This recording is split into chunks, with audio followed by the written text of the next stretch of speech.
Hey everybody, this is Marcus here again with Justin.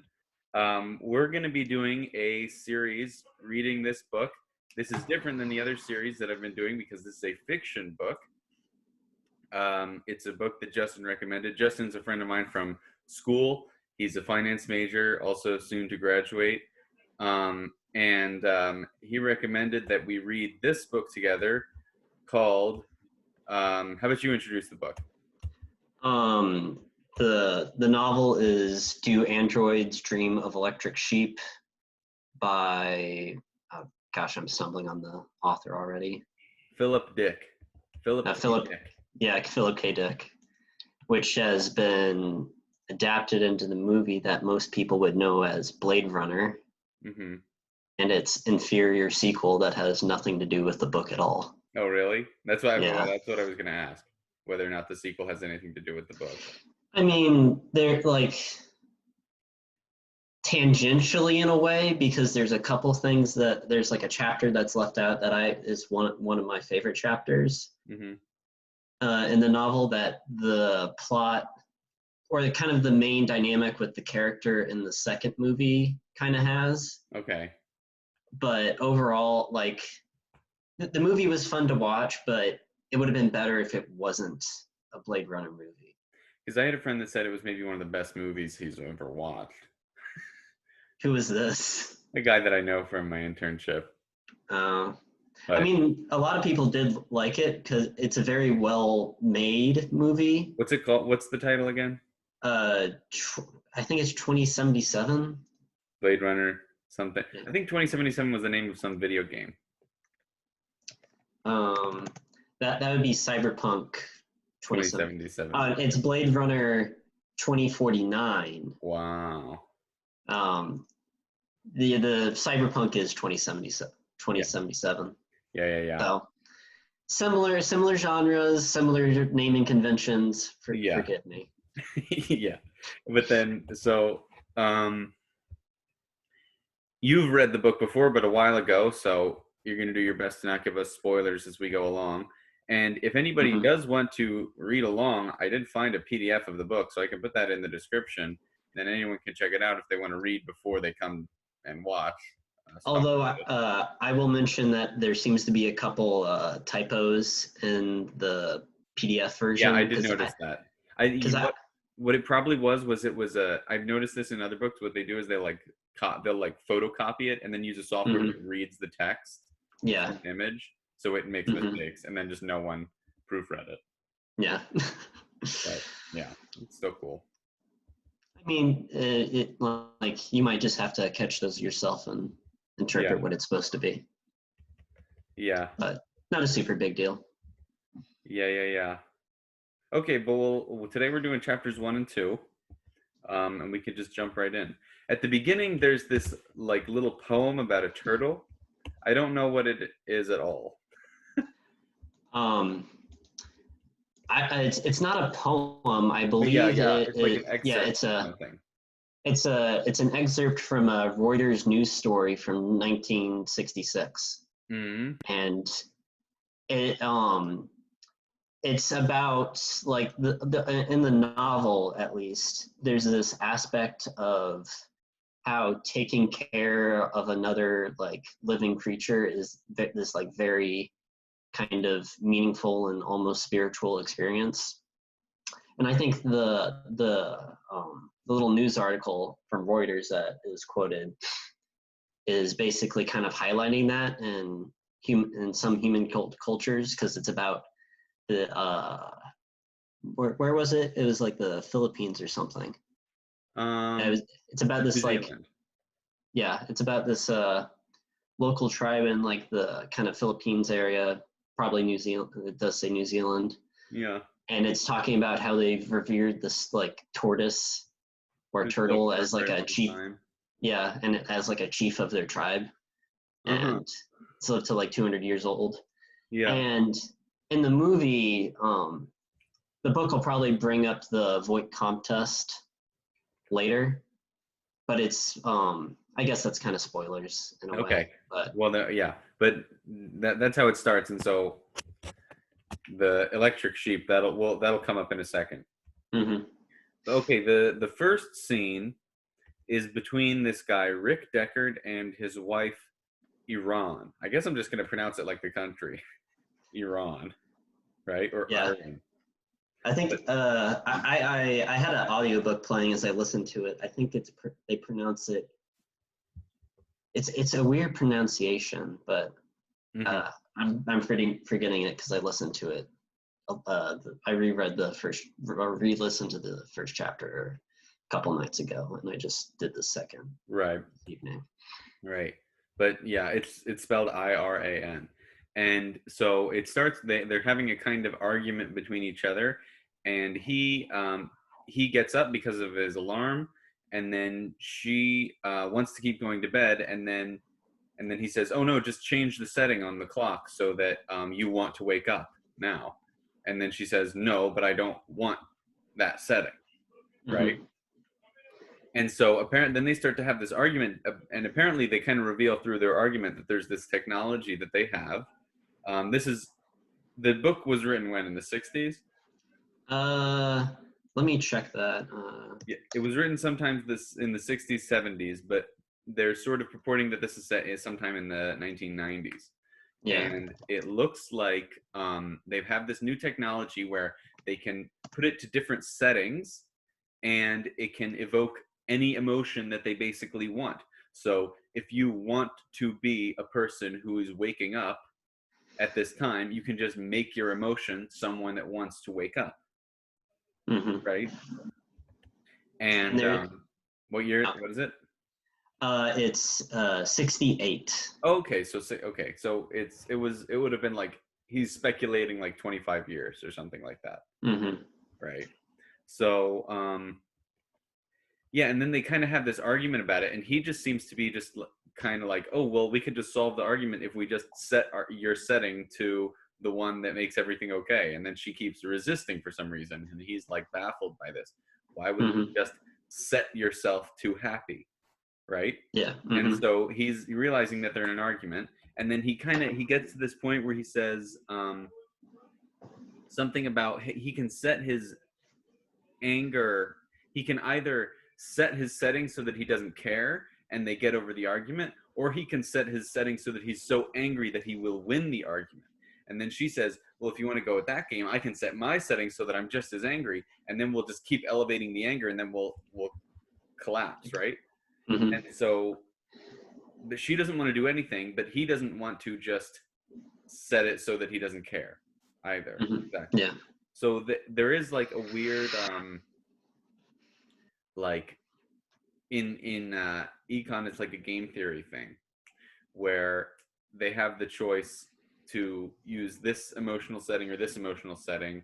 And I think you could model a lot of these if I'm looking at it correctly. That might be something I want to try and do between now and the next episode, and like so we can have little diagrams of them, like make myself more angry or make myself not care. And that also depends on what they do, right? So if we Yeah. both get angry, or we can just inject ourselves with so much, but it's not exactly clear that anger is going to make you win an argument too. But Yeah. like the more I choose anger, the more you choose anger, and then we keep going like this, and it doesn't really end. It doesn't really help itself. Mm-hmm. So, and then she says like, "Oh, I was gonna set the thing to depression today," and he was like, "Well, why would you do that?" Right? Mm-hmm. He says, "Oh, well, I feel like I should," right? And then Yeah. he's just like baffled. So yeah, and so they have all these different moods that they can set, like 481, 888, right? 8088 is the desire to watch TV no matter what's on it. And then she says, I don't feel like dialing anything. And then he says, well, dial the setting that makes you want to dial. And then she says, well, if I don't want to dial, why would I dial the thing that makes me want to dial if I don't want to dial, right? Mm-hmm. And it's in I realize that this has a lot of implications on the way that that econ is very confusing sometimes. So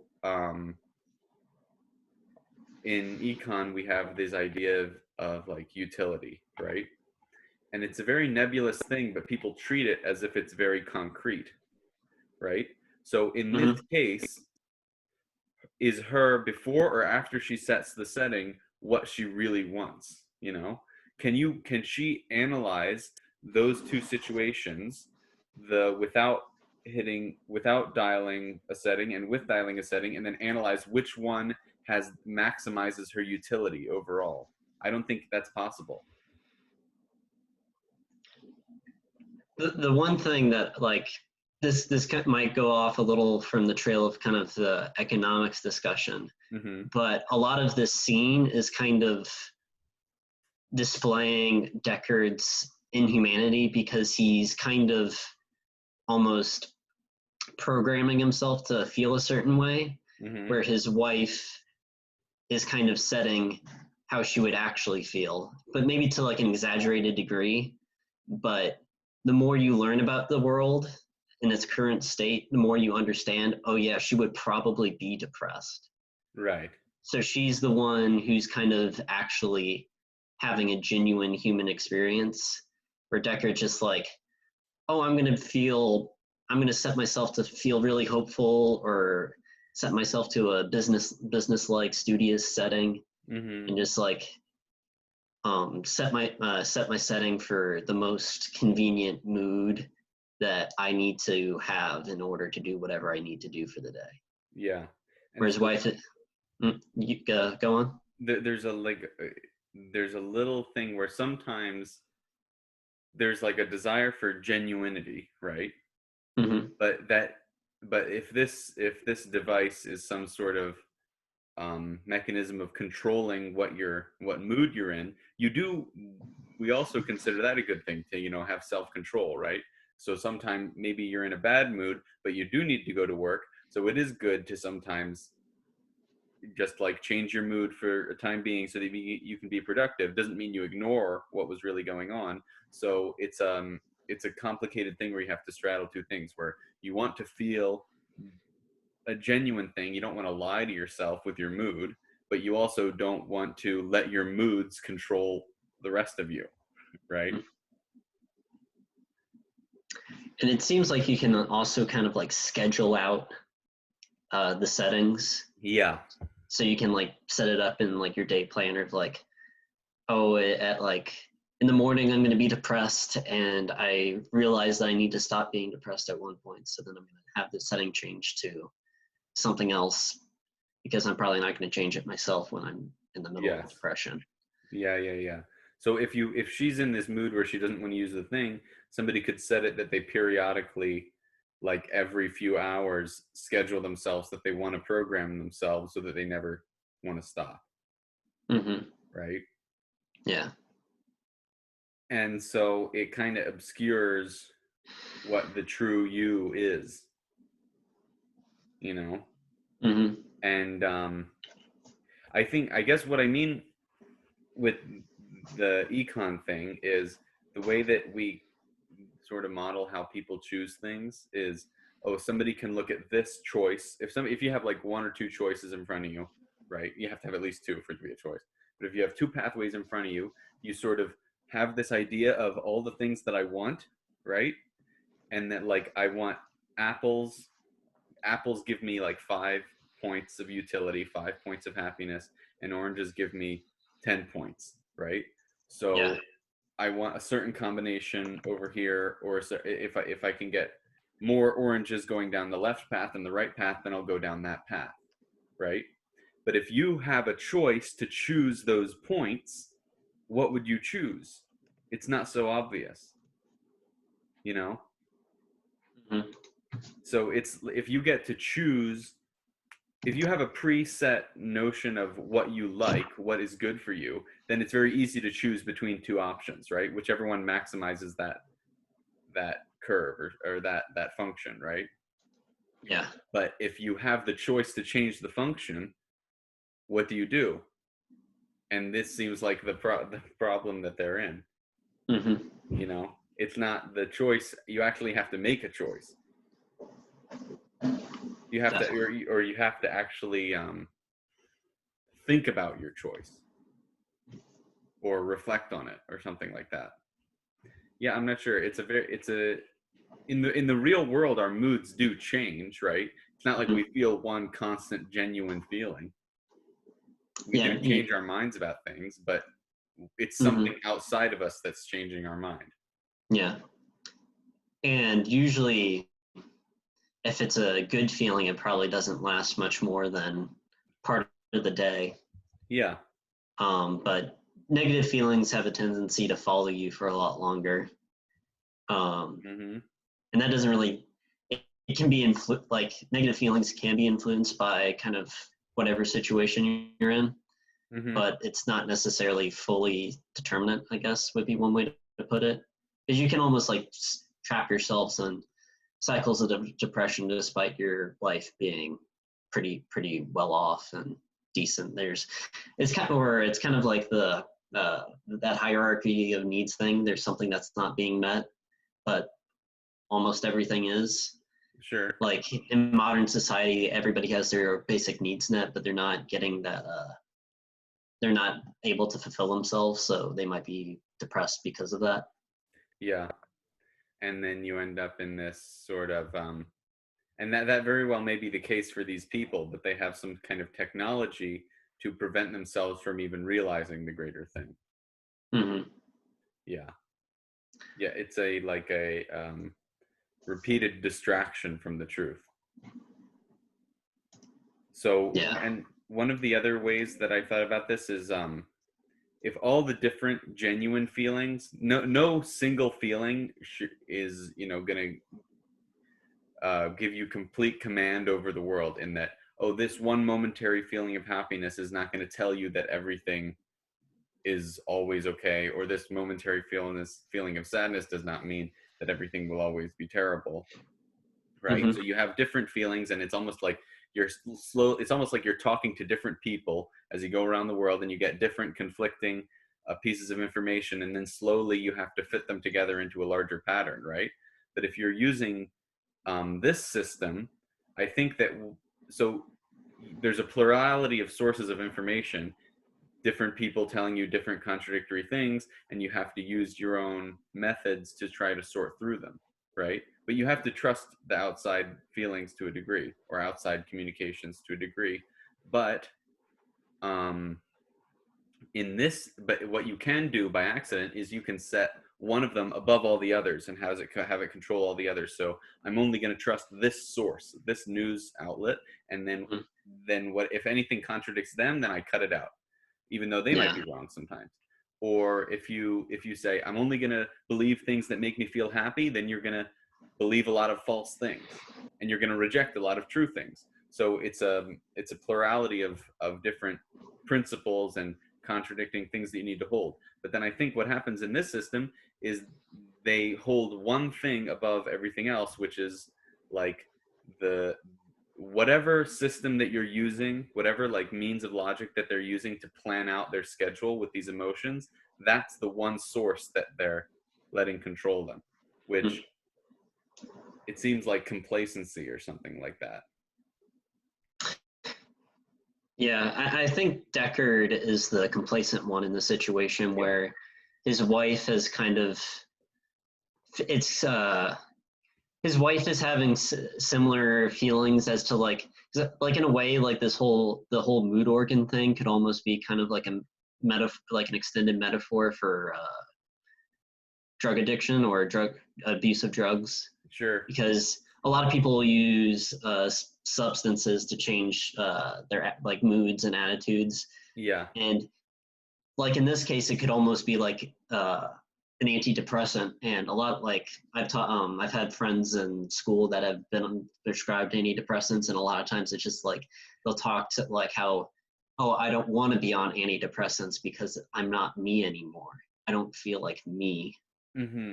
because it's changing so much of like their personality, or how like it has that drastic of an effect of like how they're feeling that day, that it just they don't feel like themselves Yeah. anymore. I think that's And part of the plot in The Sopranos too, because he's on. I don't know if you've watched The Sopranos. I haven't, It's a but bit. you can talk about it. It's not a big deal. Well, I won't get. This is like first episode spoilers. First episode spoilers are not spoilers at all, I think. But Yeah. basically he's like a mob boss, and ends up having some kind of panic attack or something like that, and he goes to the psychologist, and she prescribes him Prozac. And so it's kind of about this mob boss that has his like life as the mob boss, but also on the side he's taking Prozac and is having weird dreams because of it. And then there's 7 seasons of that. So it's a pretty good show. But yeah, and that's a major theme. But then if you're right, it is, I think substance abuse is a good analogy to it. And even like a more mundane example than antidepressants would be just like coffee, you know? Mm-hmm. Oh, I'm kind of Coffee, tired. alcohol. I'm kind of tired. I don't feel like doing work. I'll have a cup of coffee. Maybe I'll do a little bit more work. And sometimes that works. Yeah. And then, yeah, and alcohol or harder drugs. Yeah, like that. Like I think I did say substance abuse, so that would kind of Yeah. include anything that changes how you do things. So just caffeine, alcohol, stimulants, depressants. Yeah. All those different kinds of things. I mean, that there's a good reason that many world religions have rules about those things. Yeah. Yeah. And all things in moderation, even moderation. Yeah. Yeah. So okay, that's oh, okay, so the way that it ends, that scene ends, is he says, she basically concedes and says like, okay, we'll dial. And then he says, I'll dial for both of us, Rick said, and led her back into the bedroom. There at her console, he dialed 594, pleased acknowledgement of husband's superior wisdom in all matters. On his own console, he dialed for a creative and fresh attitude towards his job, although this he hardly needed. Such was habitual, innate approach without recourse to Penfield artificial brain stimulation. So if you can code in the approval of someone else's argument, then basically any like method of truth or any source of truth that you any kind of principle or maxim or rule that you have for sorting truth from falsehood is completely gone. Mm-hmm. Right? Because approving of someone's argument is kind of like a feeling too, like, oh, that makes sense to me, right? Yeah. They finally won me over. I realized that I'm in the wrong, and the person I'm talking to is actually making more and better points than I am. Yeah, and so basically all argumentation and any trust that we have in like debate is gone with that. So that one was the when you realize that you can code that kind of thing, it's not just like oh, this is great because we can be happy all the time, right? You can actually destroy everything at the same time. And that's part of the overall kind of themes that the story is trying to present, is this kind of destruction of anything that has really made us human. Yeah. Okay, let's go to the next scene. This is also in the first chapter. It's Rick is going out to work and he runs into his neighbor. What is his neighbor's name again? Well, also we learn a little bit more about the world. So he puts on this lead cod piece. What is a cod piece? Is it like a matte face mask? No, it's like an athletic cup. Oh, okay. Because in the next chapter they talk more about the state of the world. Uh-huh. They kind of talk about the state of the world in the first chapter, and how there's this thing first called a WWT, Mm-hmm. and then later elaborated on as being excuse me, World War Terminus. Yeah, they say that in this chapter, World War Terminus. Oh, do they? Yeah. I think I didn't notice that. I think I just saw the WWT thing. Yeah. So yeah, is that the thing of, is that like to prevent them from procreating? No, it's to actually protect their nads and keep them being able to possibly procreate. Oh, okay, yeah. Because it's a lead cod piece to protect them from the radiation Oh, or the dust that's making people infertile. so there must be kind of nuclear war. Yeah, something like in the second chapter they allude to something called the dust, which killed all the birds and made a lot of animals and just living organisms infertile and unable to Yeah. reproduce any further, which is why most people on Earth have fled the planet, and there's like a 5 or 6 year old Mars colony and a Mhm. bunch of other colonies that have propped up because everybody has fled Earth because Yeah. we destroyed it. Yeah. Yeah. So, but they don't really get into that too much in the beginning of this chapter. He just puts his, thing. I was imagining it as a face mask, but that's a bit more interesting. So he kind of, and then I mean, he probably has a face mask on too, honestly, if there's this stuff out there. Yeah. So, and then there's ads like emigrate or degenerate. Immigrate with an E, as in Yeah. leave, not come in. Yeah. And so he runs into his neighbor Bill Barbour, right? And Hmm. earlier he had alluded to having an electric sheep, right? And Yeah. he wanted a real sheep, not just an electric sheep. And him and his neighbor are talking about their animals. Bill has an electric horse. He's like, "Oh, I used to have this living horse, but then it died." And I thought Bill's horse was real because he mentions it being pregnant. Or did he cop up to that in the end? no, I think he says, I think it's like, isn't it an electric horse that is pregnant? I don't think Or androids maybe can that's get pregnant because that's something that's a plot point in the crappy Blade Runner sequel. okay. Because the whole thing in Blade Runner, or this is kind of it's not really a spoiler, but it's just kind of a detail about the world, Uh-huh. is that the androids only live to be so old. At least the human ones. I'm not sure if they ever did anything that for the animal ones because those aren't really been brought up in the movie. Mm-hmm. Um, but like the humanoid androids only live to be like 5 years old or so. Mm-hmm. Um, and they're also unable to procreate because they never managed to like artificially make a womb or any kind of other thing that would Yeah. lead to procreation. So I don't think the horse is pregnant, and I think a lot of the electric animals are not as sophisticated as the organic androids. The human androids, yeah. Or Yeah. yeah, all that's a detail that I learned actually at some point, that android just means a robot that resembles a human, Hmm. right? And apparently gynoid means a female android. So an android is male necessarily, and a gynoid is female. Mm. Just a little thing. I don't know. They Okay. probably, Yeah. you kind of refer to, most people will refer to them broadly as androids. Right. That was oh, I just remembered the joke that I heard. If a gynoid is a girl and an android is a man, then how come guy means man and Anne is a girl's name, right? But I think I read that from the Yogs cast. Did you ever watch them? I Um, watched them a lot when I was like 14. I think I've heard of it,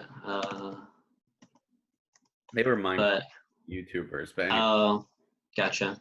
yeah, Yeah, I think I've heard it mentioned in school. I just never yeah, watched it myself. yeah. I was big. I was a big fan of them back in the day. But yeah, so basically, he has this electric. Yeah. So you might be right. He might actually have a real horse, but they're talking about their animals, and he's saying like how he really wants to buy a real sheep, but it's going to cost a ton of money.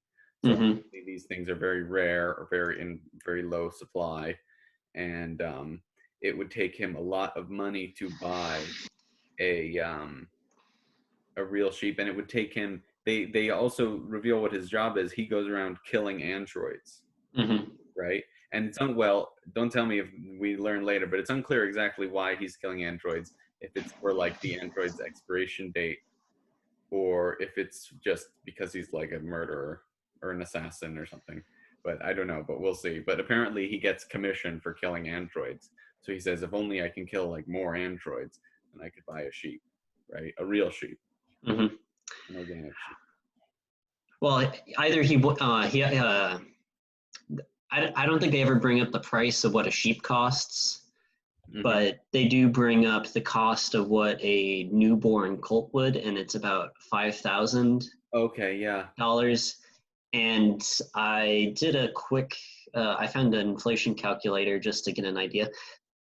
Since the book was published in '68, I Mm-hmm. just set that for like the start year, and I inflated it to today's money, which would almost be $40,000. Yeah. So that's a pretty big But increase. I mean, I don't think you can make it relative because we don't know what else has been going on in monetary terms between this and the imagined world war and whatever's going on with Well, mass emigration.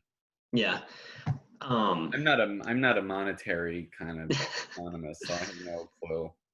well, I don't know if Philip K. Dick was much of an economist either. So Yeah. I think a lot of writers will just say, okay, what is today's money? I'm writing for an audience that's going to be reading my novel today.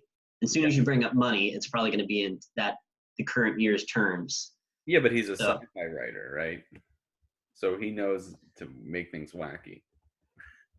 I mean, I think that's just overthinking it because I feel like you need to simplify certain things just for the sake of your Sure. audience. Whatever it is, it's supposed to connote a lot to them, Hmm. like maybe half a year's salary or something like that. Yeah. Yeah. Or in the case of Deckard, it would be retiring their in the terms of the book, retiring five Andes or Yeah. androids. Yeah. Yeah. And so I guess they kind of argue about it. It's a weird little conversation they have. I'm very unclear during the conversation whether or not they're arguing, or whether or not they're competing. But yeah, it's a strange little conversation that they have. Um, yeah. And then he gets in a hover car and he goes away. Yeah. Oh, and then he says, "Oh, you could buy a mouse for $25." And then he's like, no, I don't want a mouse. That seems dumb. And then he wants a sheep for some reason. I'm not sure what he even is doing with the sheep. It's slightly alluded to in the chapter. They bring up Mercerism, which is like the religion of the day, I guess. Which Okay. is, um, and that's it kind of goes into it more in the following chapter. Okay, maybe you can explain that because I had no clue what was going on in that chapter. Um, I need to read the rest of the book to really get it, refamiliarize myself with the whole Okay, with Mercerism thing again. Yeah. um, but it's like Mercerism is about like this guy called, what was it, Wilbur Mercer? something like that. That's the old man in the next chapter. Yeah, he's pushing a rock up a hill, like Yeah. what's that Greek legend? Sisyphus. Yeah, like kind of like Sisyphus, but it's kind of in this VR world, I guess you call it, Uh huh. because it's people grasp these like handles on what they call an empathy box, Uh huh. and it kind of shows that like it kind of connects all their consciousnesses.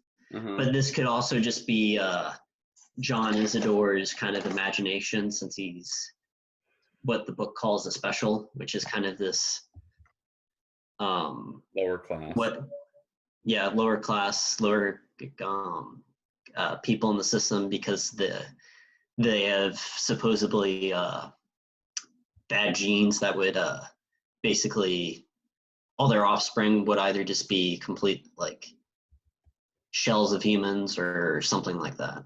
The book doesn't really go into it, and it Yeah. just but it does kind of allude that it has to do with the really broken and fallen, destroyed state of the world.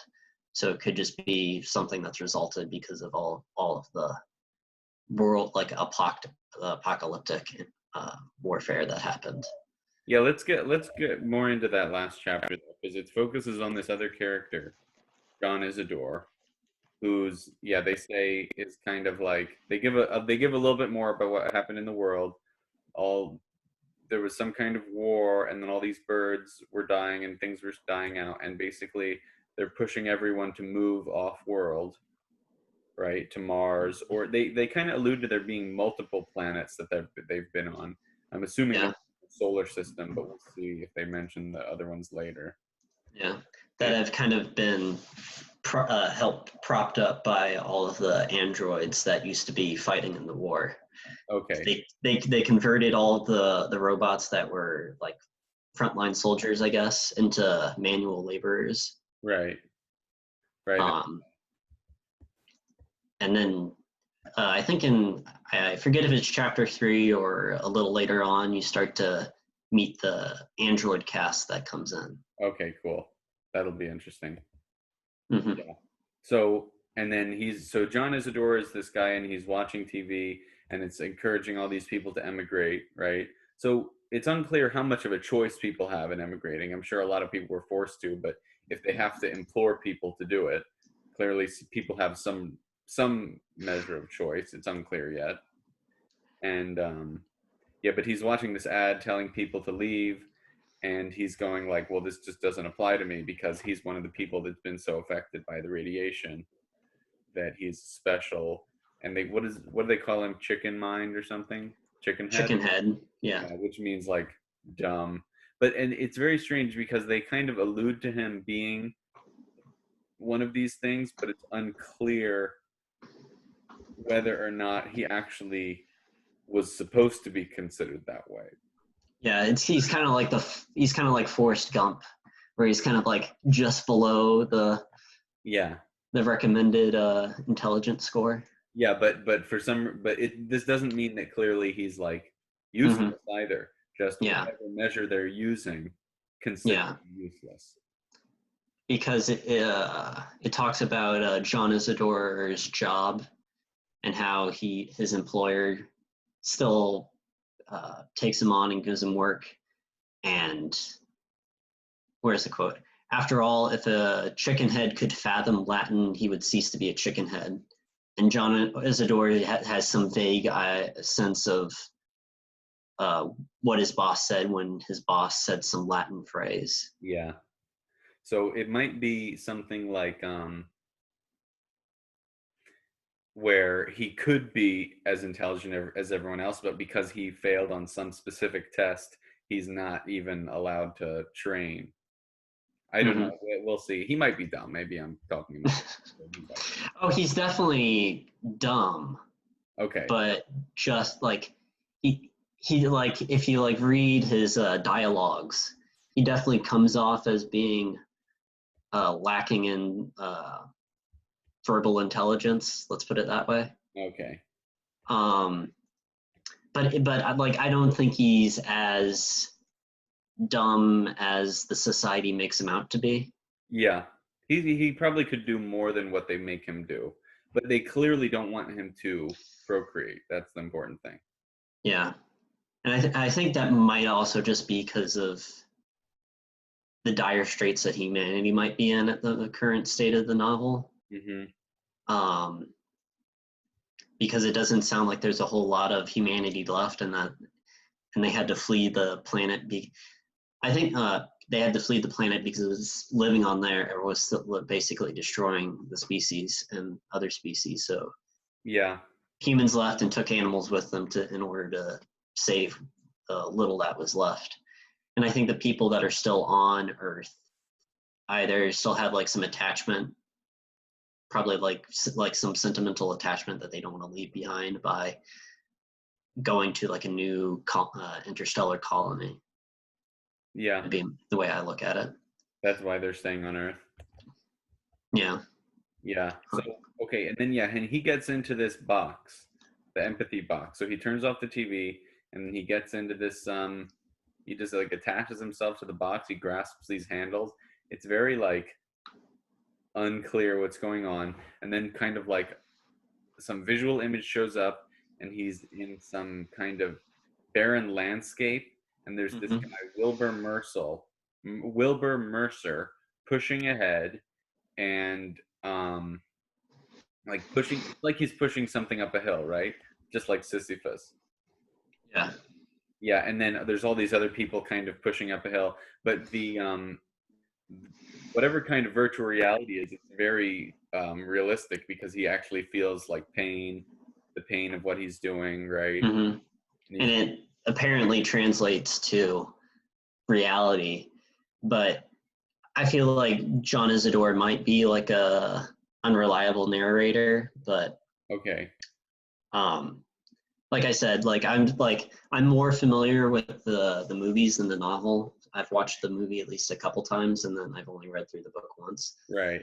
This is my Um, speculation, is that maybe it's something like, for some reason people enjoy this virtual reality thing, but they might actually be doing something in real life, like they might actually be pushing something, and mhm.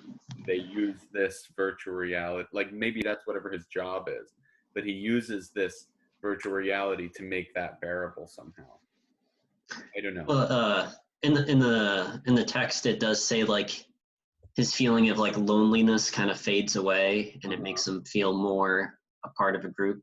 And Yeah. because he's kind of this what's seen as this like genetic reject, and who's been basically kind of abandoned by the rest of mankind, it makes him feel like he's back and part like a part of society again. Mm-hmm. Um, but yeah, like a lot of this chapter is just kind of like describing the vision that John Isidore is seeing, and like this very kind of strange kind of hallucination that he's almost having. Yeah. That he's almost what? But like it's almost like a hallucination. Okay. Yeah, yeah. And but yeah, and then after it he has a like these um scars on his arm that he cleans off, Hmm. right? But then the chapter ends with him hearing someone else has a TV set in his building, and he's like, "Oh, I thought that I was abandoned here," you know? Yeah. And it should be mentioned that like a lot of the kind of apartment complexes really don't have a whole lot of people in them because Yeah. Earth is so sparsely populated now. Yeah. And it also if anyone's interested, it seems like they're in San Francisco. I believe that's where they're supposed to be. Yeah. And then it sort of ends with him being like, "Oh, he gets very excited and he wants to go and meet this person." Hmm. And he's trying to figure out how he's going to go and meet them. So And he's kind of stumbling over the proper customs and manners of meeting new neighbors because yeah, he thinks he's supposed to go meet them and borrow something of theirs and not the opposite where it's the opposite where you go to your neighbors and you give them like a bag of sugar or something as a welcoming yeah, gift. yeah. Oh, sure. Yeah, yeah, yeah. Um, any other thoughts on this chapter? Um,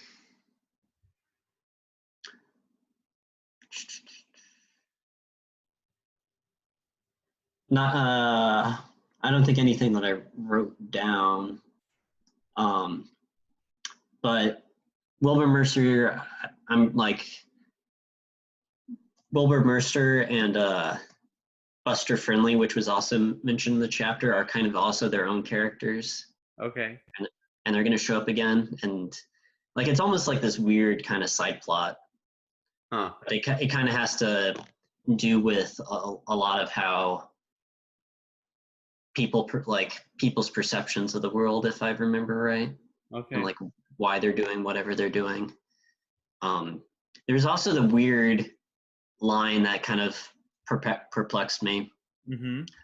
Uh, the local law prohibited the time reversal faculty by which the dead Yeah. return to life. So yeah, weird. So they had some kind of anti-aging thing.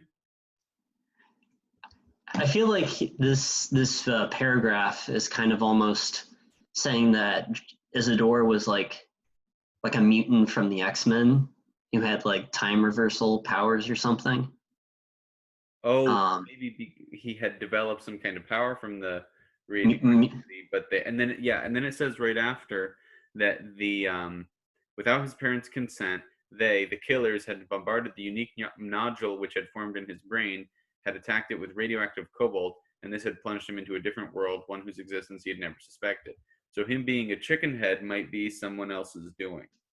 but this was also while he was still kind of hooked up into the empathy box, so this all might just be kind of his imagination. Okay, that's true. Um, but yeah, I feel like there's a lot that I have forgotten from the book Mm-hmm. because I read it or I listened to it like last summer, so Okay. it's been like over half a year. Right. Um, but yeah, it'll get it, there's it'll it, the detail like the story will develop and you'll learn more and more as you get into it. Okay. Very good. Anything else that you'd like to mention or? No, I don't have anything. It looks it.